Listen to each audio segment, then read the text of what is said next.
Hello everyone, Effie here. I'm so excited to introduce our new vintage Santa layering stencils. There are 6 stencils in this set. The first 2 stencils are Santa's suit and his eyes. The third stencil is his beard. And then the last 3 stencils are his face and also the background. We're going to start off by taping down stencil 1 to our white cardstock, and I'm just using some washi tape. This area here, we're going to blend black in those areas, but we're going to do that after stencil 6.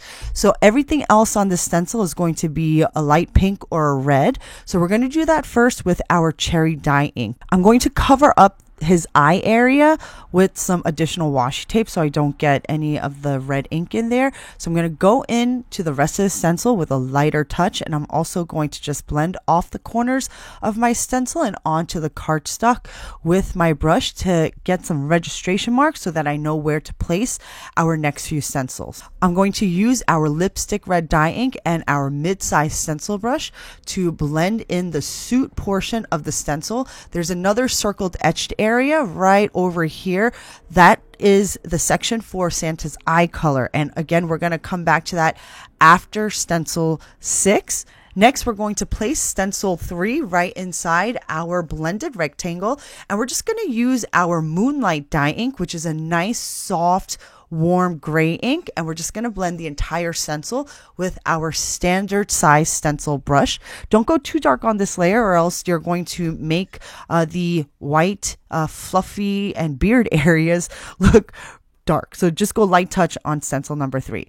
For stencil number 4, this is the first layer of Santa's skin. We're going to place stencil 4 along the top edges or the top corners of our rectangle, and then we're going to use our Whisper Pink dye ink and just go light touch on stencil 4. For stencil 5, align the top 2 corners with the top 2 corners of our registration marks, and I'm going to use a standard brush, and I'm going to use the Whisper Pink once again for stencil 5 and just use a little bit more pressure.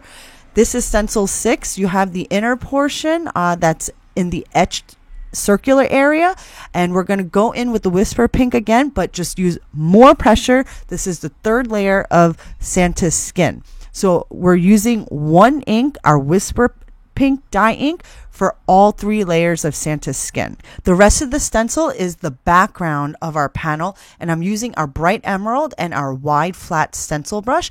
Now we're going to take stencil 6 off, place stencil 1 back inside our registration marks, blend black for these 2 areas. We're going to take that stencil off, place 2 right inside our registration marks, and blend blue for the 2 areas inside the center of that stencil. So now our blending is complete. Just one word of caution: when you're blending in both eye layers, don't overblend. They're really small areas. If you overblend, you're going to get a smudged or smeared looking result. So don't overblend. A few seconds in each area should be sufficient to blend those areas. Well, now our panel is complete. How cool is this, guys? This is my first foray into non-floral layering stencils. What do you guys think? Do you love it? Do you hate it? I mean, I love it. I'm kind of obsessed. So I am going to have a coordinating die released in about 2.5 weeks. It's going to cut out this border background right here, but 2.5 weeks, guys. This was a late addition to our release, so the die is going to be available online later. So everything else is going to be available on our website at 7 p.m. Eastern Standard Time tomorrow night, Sunday, October 29th. Be sure to subscribe to our channel because that's where we're going to post more videos about our new release. Thanks for watching, guys. I'll see you next time.